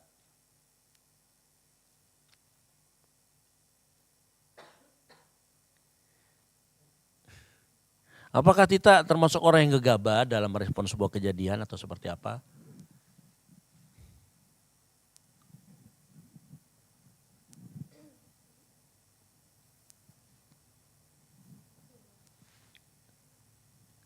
Kalau bilang enggak, saya sih enggak gegabah Kak. Saya cenderung agak lambat malah merespon sesuatu, enggak apa-apa. Karena kadang-kadang lambat saya karena mikir dulu Kak, nah, kan ini enggak masalah. Silakan Tita. Kalau apakah saya termasuk orang yang gegabah dalam merespon sesuatu? Kadang juga terkadang saya kayak cepat dan kadang lambat. Kayak kalau misalnya saya kurang mengerti pasti saya berpikir dulu. Dan kalau misalnya kayak ada sesuatu yang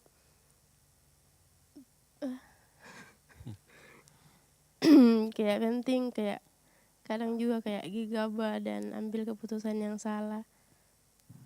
Dan Pernah kayak contohnya, apa salah kasih masuk Lombok? Makanya rica-rica kita pedas sekali.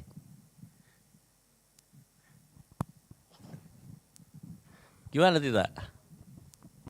Anjas. Coba Anjas. Pernah kau gegabah tidak memutuskan sesuatu, terlalu reaktif lah, terlalu emosional merespon sesuatu, padahal sebenarnya bisa jadi diselesaikan dengan baik? Pernah. Oke, pernah gimana? Ini pengalaman, tapi udah lama sekali. Masih SMA. Oh iya. Itu pengalaman yang bisa dilupakan karena pada saat itu mungkin itu salah saya juga di sekolah. Mungkin karena nakal juga di sekolah.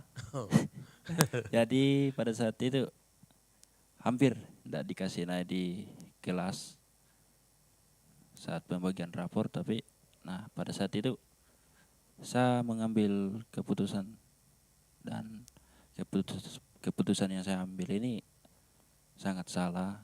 Bagaimana saya dendam sama wali kelas sendiri.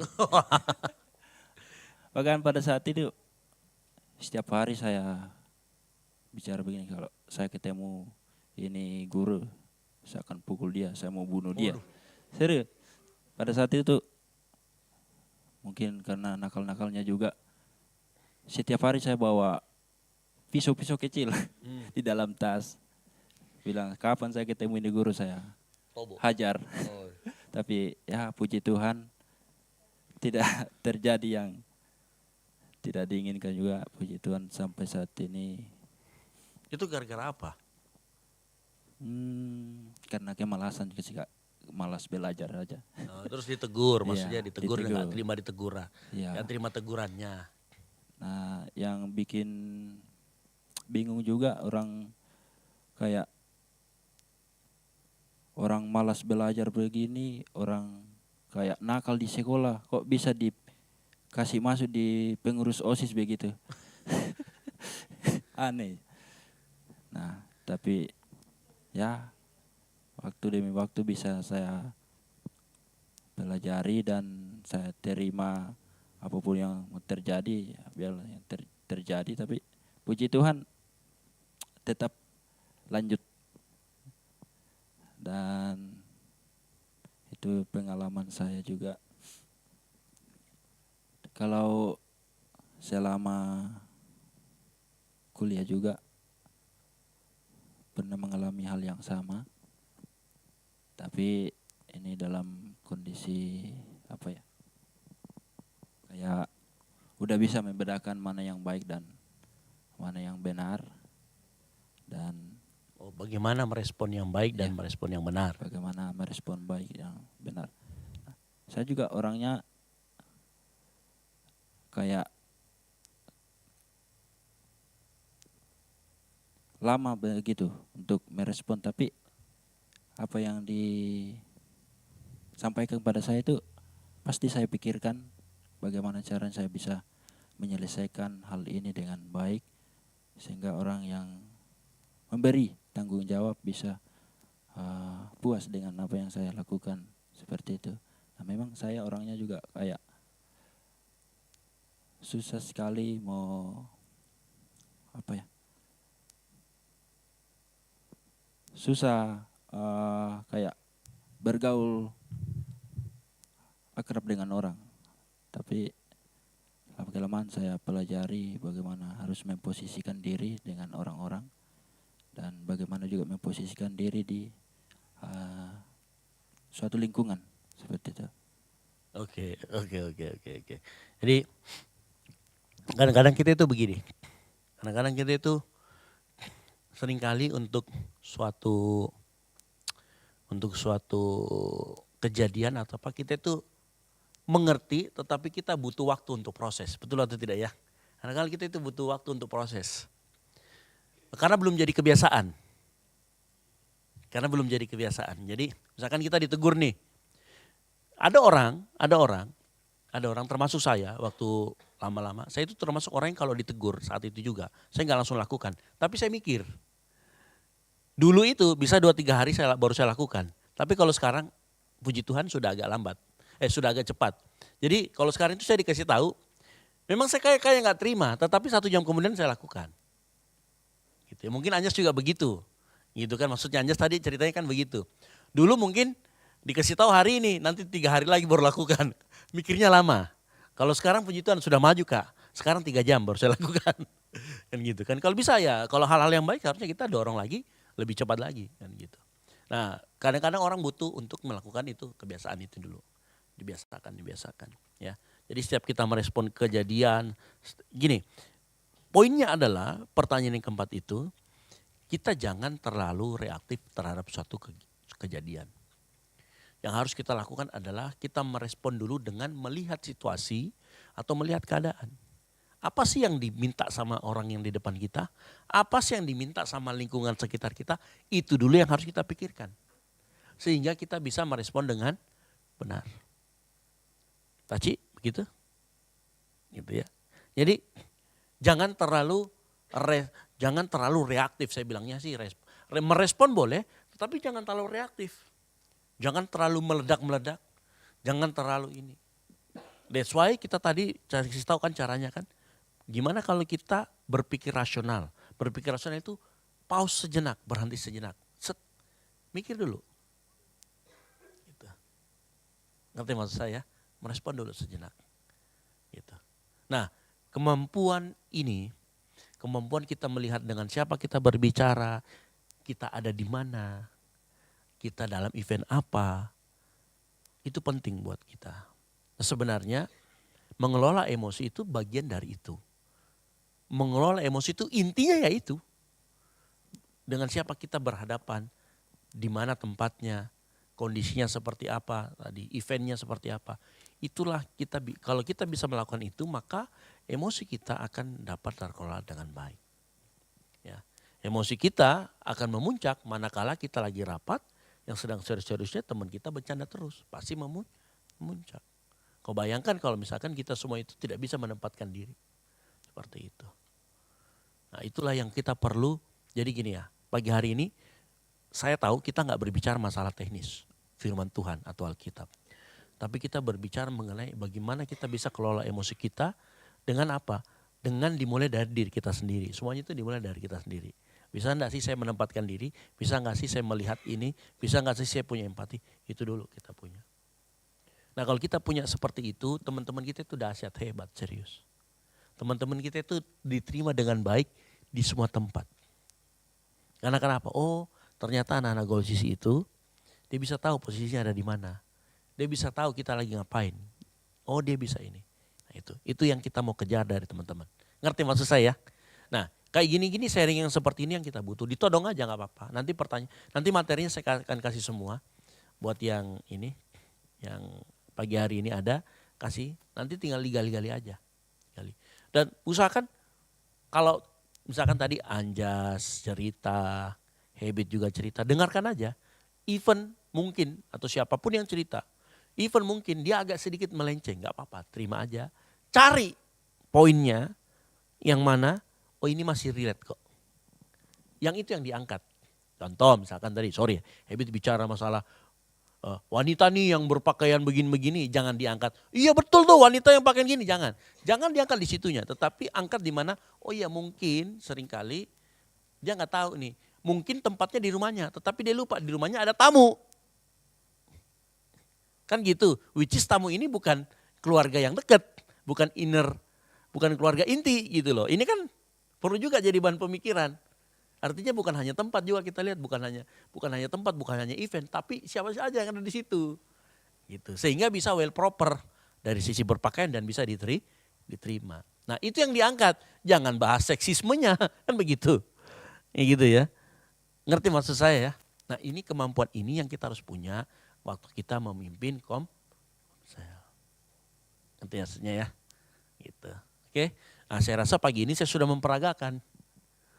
Gitu. Apa yang kita lakukan tadi kita peragakan. Gini. Nah, durasinya untuk sharing-sharing itu setengah jam aja. Nggak perlu banyak-banyak, kalau memang nggak ada ini, habis itu main game. Dan lain sebagainya. Oke? Siap bawa materi ya? Iya dong. Siap sharing gitu juga sama teman-teman, siap ini. Nah, terakhir. Kan tadi awal-awal nih, susah ada yang mau cerita. Biasanya teman-teman itu mau cerita kalau kita duluan yang cerita. Dipancing, kenapa? Karena mereka harus kasih contohnya. Dulu nih, misalkan Taci, saya dulu itu, misalkan, aku tahu itu tempatnya di mana. Pernah pergi di kampus itu pakai celana pendek. Misalkan, contoh, kalau Taci enggak mungkin, ya. Kalau Taci enggak mungkin kan begitu. Contoh, supaya mereka dipancing, oh cerita itu yang seperti itu. Yang dimaksud gitu loh. Mereka kadang-kadang gini, ada orang yang perlu dicontohkan dulu baru dia bisa mengerti. Dan kebanyakan kita seperti itu, betul kan begitu kan? Kebanyakan kita seperti itu. Jadi saya harapkan pagi hari ini kita seperti itu cara sharingnya. Gitu. Supaya gini, saya nggak tahu ya pagi hari ini pasti ada sesuatu yang kita nangkap. Oh iya juga sih ya, benar ya. Harusnya kita tuh kalau dalam Kapan kita bercanda, kapan kita serius, kapan kita juga banyak faktor yang harus kita lihat loh. Pagi hari ini kan setidaknya kalian dapat itu tuh. Dari pembicaraan kita ini, oh ternyata bukan cuma tempatnya, eventnya juga harus kita lihat. Ternyata bukan cuma eventnya, kadangkala orang-orang yang di situ yang bagaimana kita juga harus lihat. Tempat event, siapa yang kita hadapi itu harus kita lihat. Gitu. Dan kita nggak bisa bercanda terus-terusan atau serius terus-terusan. Gitu. Serius terlalu serius juga nggak bagus, nanti malah tensi tinggi kan begitu kan, kayak William gitu. Tensinya tinggi nanti, darah tinggi nanti. Kan begitu. Gitu. Nah itu yang kita harus kita lihat. Kalaupun kalau mau bercanda misalkan, kalau mau bercandanya well accept nggak, diterima nggak. Jangan sampai dark jokes kayak kasusnya Holly. Ya kan langsung jadi orang bikin bad mood. Apalagi kan Vito kan orangnya kan ekspresi banget gitu, kalau bad mood langsung kelihatan kan begitu kan. Nah ini kan itu yang kita perlu tanamkan sama teman-teman. Nah bayangkan kalau kita nanti misalkan gini, ada orang yang suka bercanda, ada orang terlalu serius. Orang yang terlalu serius dia akan mengerti, oh ternyata tidak semua tempat. Dia akan menurunkan keseriusannya. Orang yang terlalu bercanda dia juga akan menurunkan bercandanya. Jadi dia ketemu inline. Sehingga komunitas kita itu menjadi komunitas yang balance. Ngerti maksud saya? Itu kan harapan kita. Kenapa kita belajar kita mengelola emosi. Bayangkan kalau misalkan di komunitas kita ada orang yang selalu bercanda terus. Tapi ada orang yang serius ketemu nih, jebret. Apa yang terjadi? Pasti bikin kubu. Wah si ini gak enak nih, si ini gak enak sih. Tapi kalau kita ngajarin ini, kalau kita kasih tanamkan value ini, yang serius akan menjadi sedikit agak bercanda, yang bercanda lebih serius. Ketemu. Benar ya? Nah itu yang kita harapkan. Oke, ada pertanyaan terakhir. Kita mau sudahi. Silakan, Taci.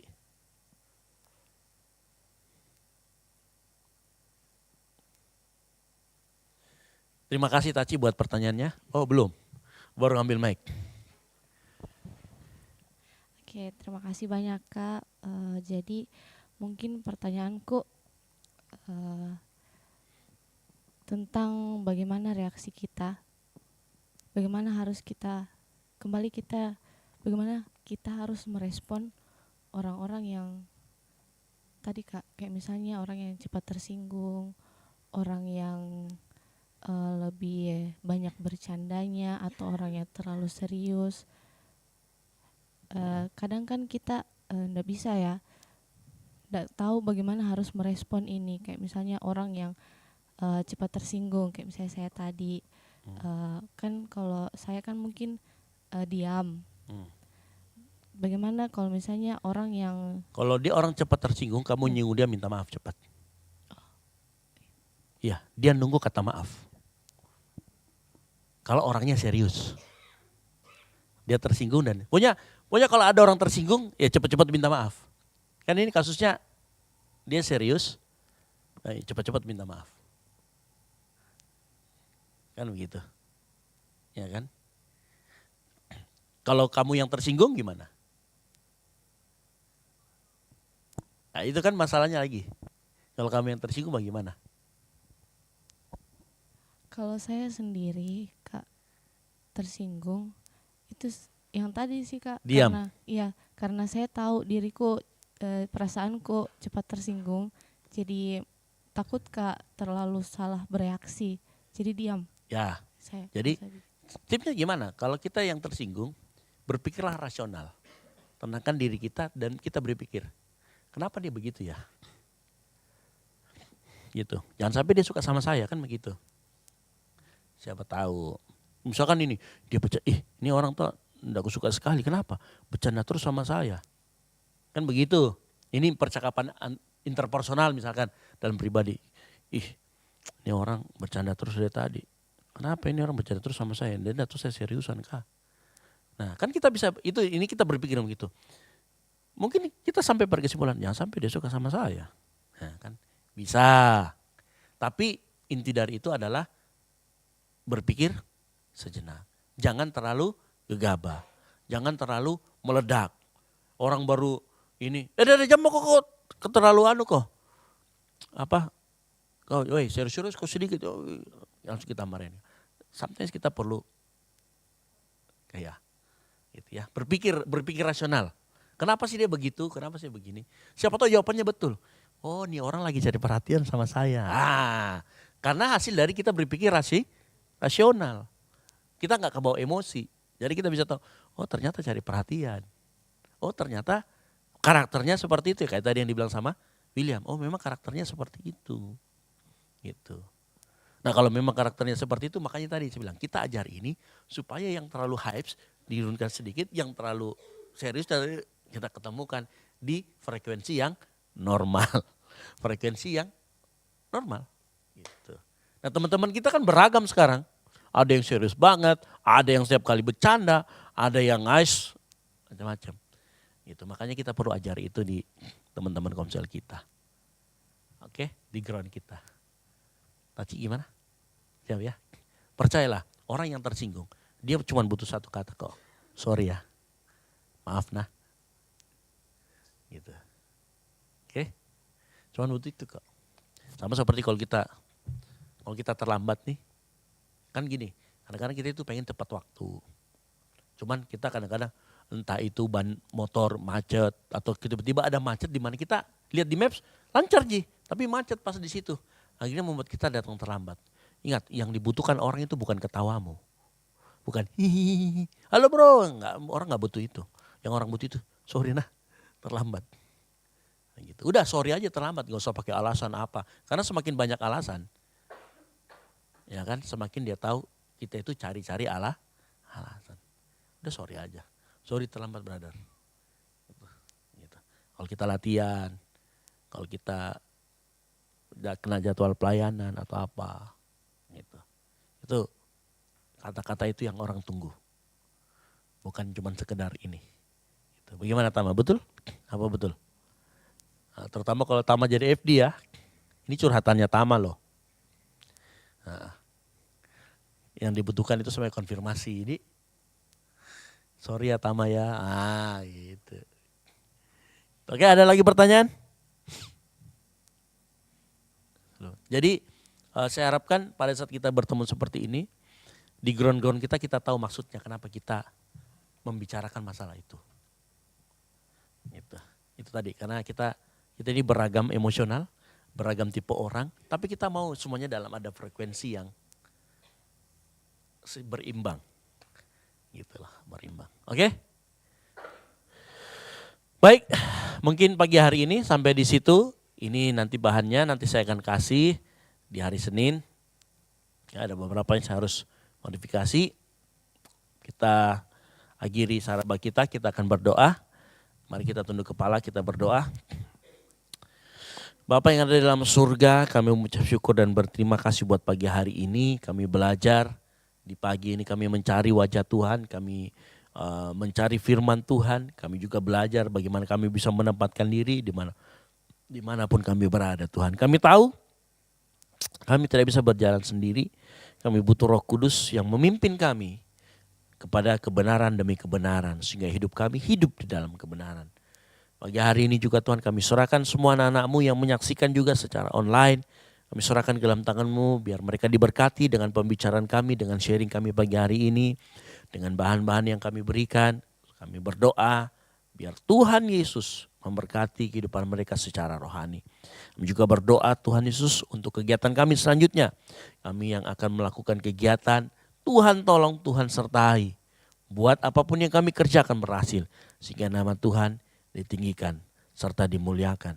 Ampuni kesalahan dan dosa kami Tuhan. Kami yakin dan percaya pengampunan-Mu besar buat kami. Kami yakin pengampunan-Mu juga tidak hanya membuat kami diam di tempat, tapi kami akan terus berubah menjadi semakin serupa dengan Kristus. Terima kasih Tuhan Yesus, kami berdoa untuk seluruh kegiatan gereja kami pada hari Sabtu dan besok. Kalau hari ini kami akan melaksanakan doa pelayan dan puasa serta latihan, geladi, IR 1 maupun IR 3. Kami serahkan ke dalam tangan-Mu Tuhan, teman-teman kami yang melayani, baik juga melayani untuk besok, kami serahkan ke dalam tangan-Mu. Hamba-Mu yang akan berbicara tentang firman Tuhan, pakai mulut dan hamba-Mu untuk memberitakan kebenaran.